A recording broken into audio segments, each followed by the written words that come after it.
अस्सलाम वालेकुम दोस्तों अॼु असां इटली जे ॿिनि तमामु मशहूरु शहरनि मिलान ऐं रोम बाबति अवां सां ॻाल्हि ॿोल कंदासीं, बल्कि तव्हांखे फिज़िकली इहे शहर ऐं शहरनि जूं जेके आहिनि से ख़ासियतूं ख़ूबियूं तव्हांखे ॾेखारींदासीं।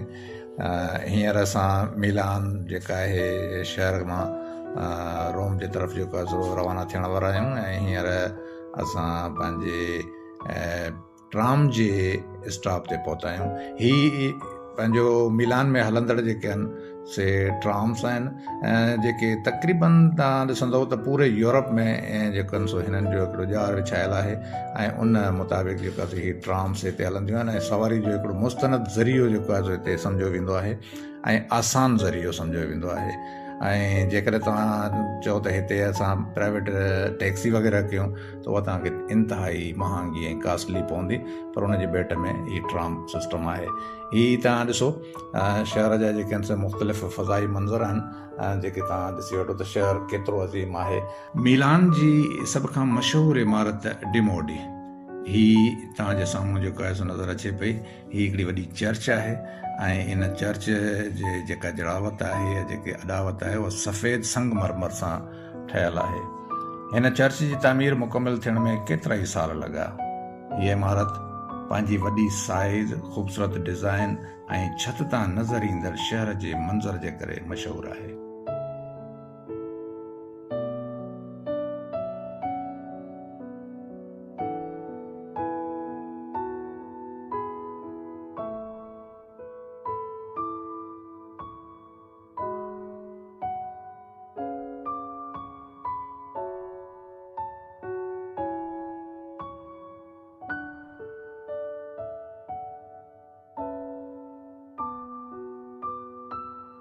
दोस्तो हाणे तव्हां ॾिसी रहिया आहियो, हीअ आहे मिलान जेका आहे हुनजी रेलवे स्टेशन तरफ़ असां हली रहिया आहियूं ऐं मिलान खां पोइ असां जेको आहे सो ट्रेन जे ज़रिए सां रोम जे तरफ़ रवाना थींदासीं, जेको लॻभॻि सफ़र असांजो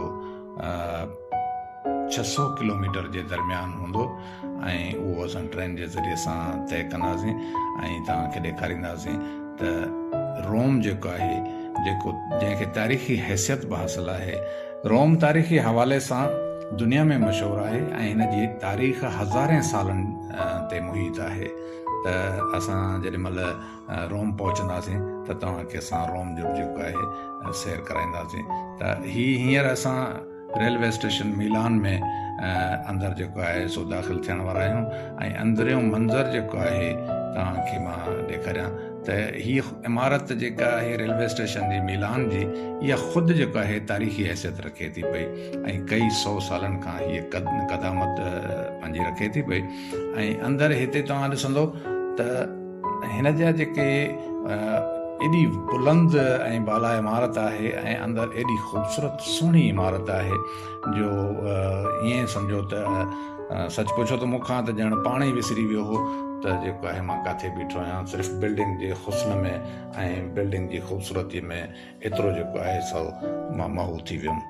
अचो ॾिसो त तव्हां मिलान जी जेका रेलवे स्टेशन आहे उहा केॾी ख़ूबसूरत आहे।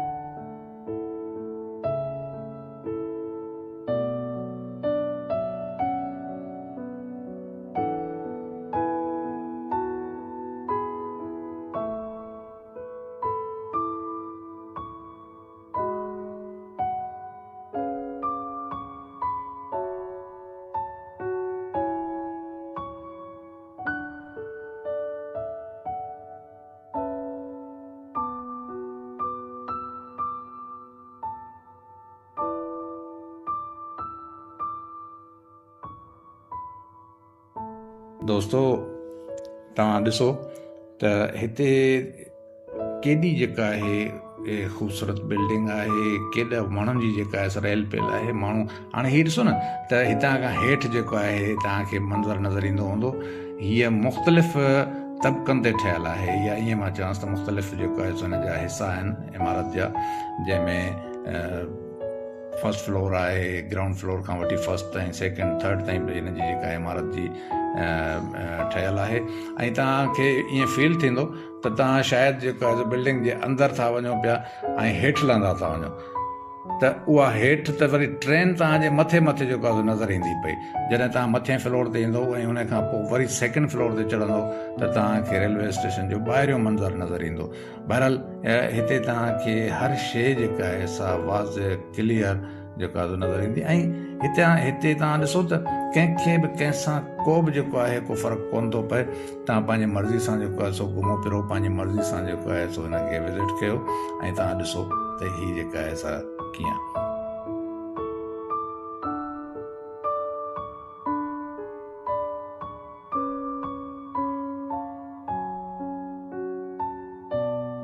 दोस्तो मिलान जेको आहे हिकिड़ी ॿी बि ॻाल्हि जे करे मशहूरु आहे त मिलान में जेको आहे सो फैशन शो जे हवाले सां हितां जो फैशन मशहूरु आहे ऐं ख़ासि तौर ते वीकेंड ते जेको आहे सैटरडे संडे नाइट जेको आहे हितां जी इंतिहाई मशहूरु हूंदी आहे। ऐं मां त ईअं चवंदुसि त जेकॾहिं तव्हांजो इटली में अचणु थिए ऐं मिलान में स्टे हुजे त सैटरडे संडे नाइट तव्हां ज़रूरु जेको आहे सो मिलान जी ॾिसो त तव्हांखे हितां जी फैशन इंडस्ट्री जी जेका आहे सा मालूमात थींदी ऐं हिते तव्हांखे मुख़्तलिफ़ जेको आहिनि सो माण्हू नज़र ईंदा। हींअर हाणे तव्हां ॾिसो तव्हांजे साम्हूं जेका हींअर ट्रेन अची वई आहे ऐं हीअ डबल डेकर ट्रेन आहे। डबल डेकर ट्रेन जो मतिलबु इहो आहे त हेठि बि हिकिड़ो तबिको अथसि, हिकिड़ो मथे अथसि।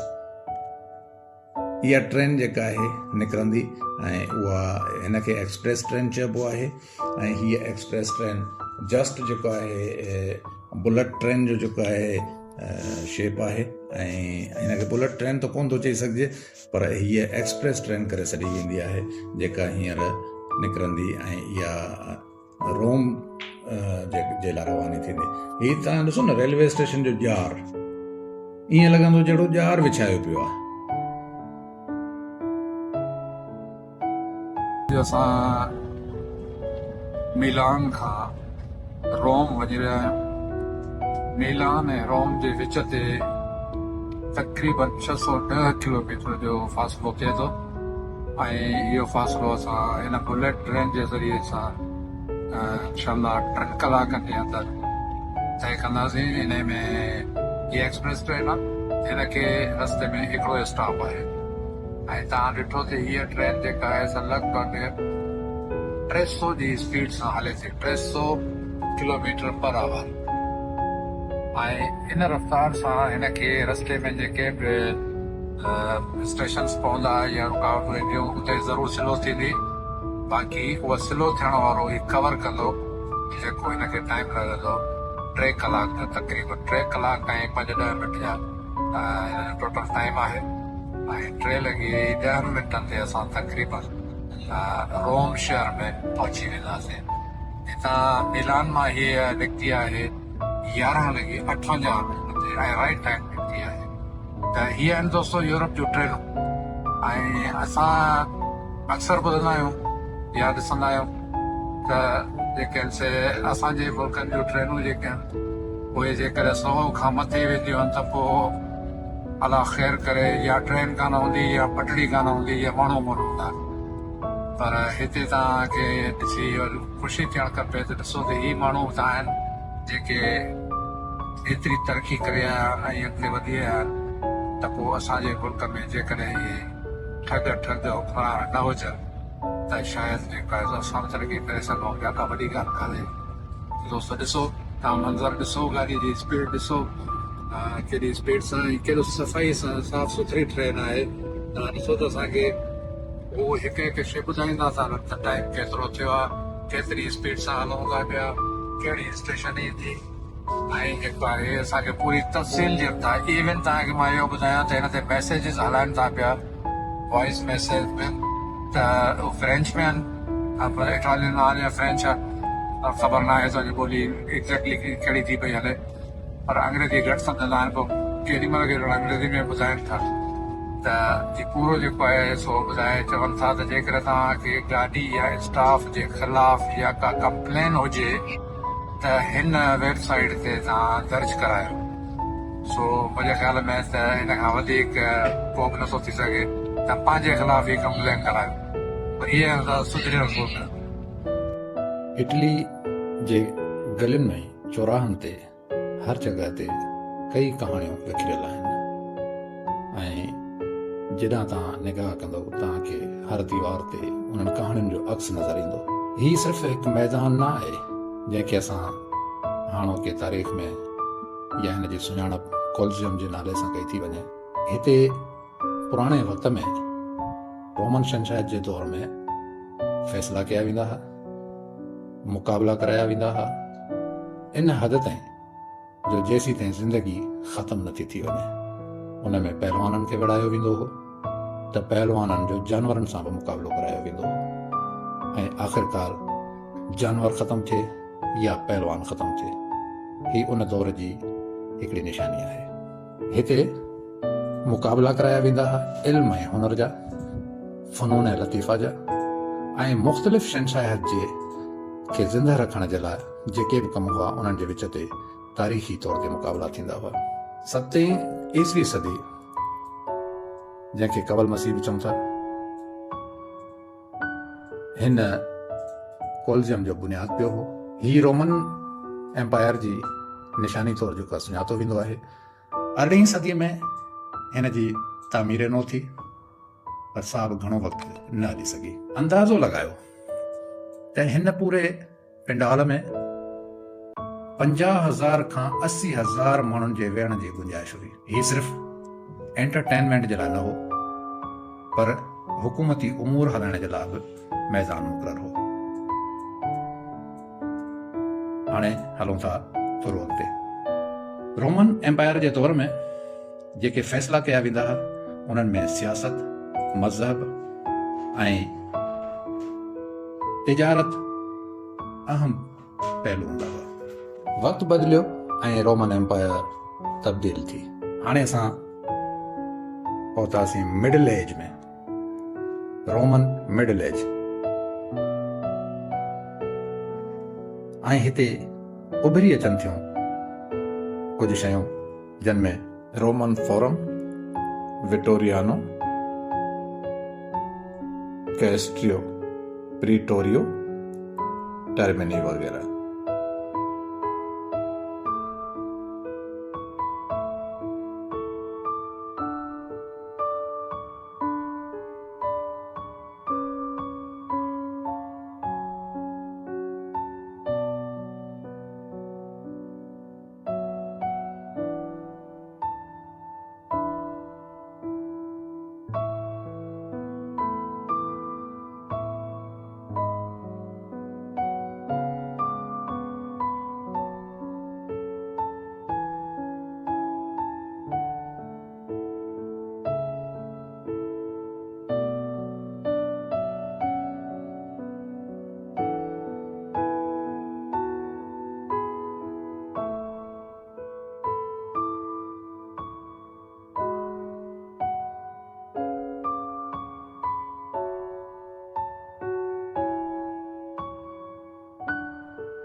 दोस्तो त हीउ आहे दुनिया जो नंढे में नंढो मुल्क।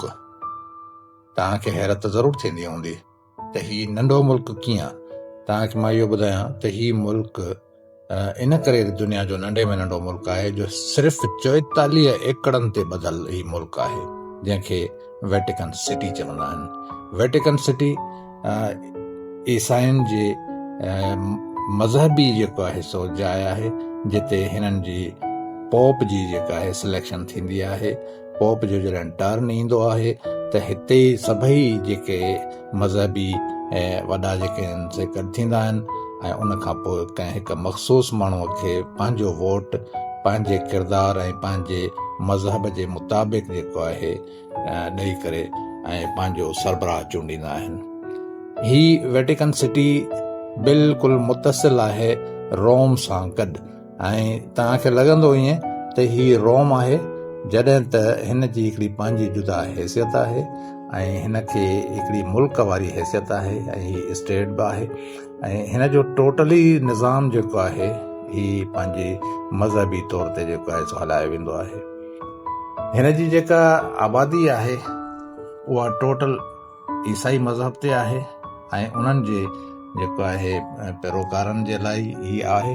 पर हिते कंहिं बि ॿिए माण्हूअ खे, कंहिं बि आम माण्हूअ खे, कंहिं ॿिए मज़हब वारे खे का पाबंदी कान्हे का, हू कंहिं बि वक़्तु केॾी महिल बि अची वञी सघे थो ऐं विज़िट करे सघे थो।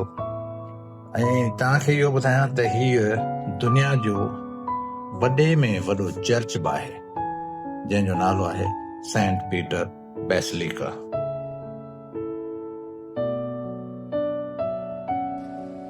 दोस्तों, हिन में वधीक तव्हांखे ॿुधाईंदो हलां त हीअ हिकिड़ी आज़ाद रियासत आहे ऐं आज़ाद रियासत मां सम्झो त हू जीअं पंहिंजा फ़ैसिला पाण वठी सघनि ऐं जेको आहे पंहिंजे मज़हब जे पटांदड़ जेको आहे हू पंहिंजा कमकार करे सघनि, त ही आज़ाद रियासत आहे। अचो तव्हांखे कुझु व्यू जेके आहिनि से ॾेखारियो।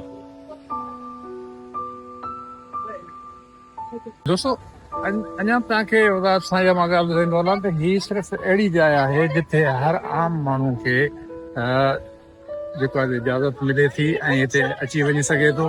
पर हिननि जा कुझु जेके आहिनि से मज़हबी जेके जायूं आहिनि हूंदी या हुनजो जेको इबादत गाह हूंदी, उन्हनि इबादत गाहनि में सवाइ मज़हबी माण्हुनि ते ऐं उहे माण्हू जेके कंहिंखे होल्ड कंदा हूंदा वॾनि वॾनि चर्चिस खे, उन्हनि खे शायदि इजाज़त हूंदी त उहे वञी सघनि था।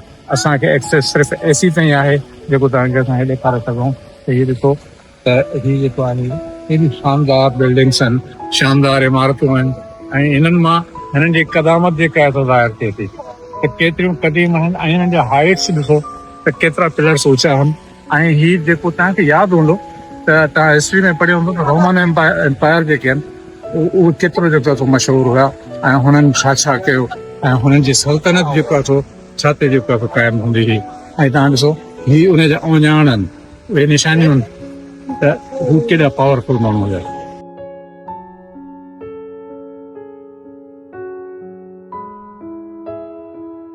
दोस्तो, हाणे इहे ईंदड़ कंहिं प्रोग्राम में वरी तव्हां सां मुलाक़ात थींदी, ईंदड़ कंहिं नई वीडियो सां। त दोस्तो, असां तव्हां खां हींअर अलविदा चाहींदासीं इन दुआ सां गॾु त हमेशह ख़ुशि हुजो।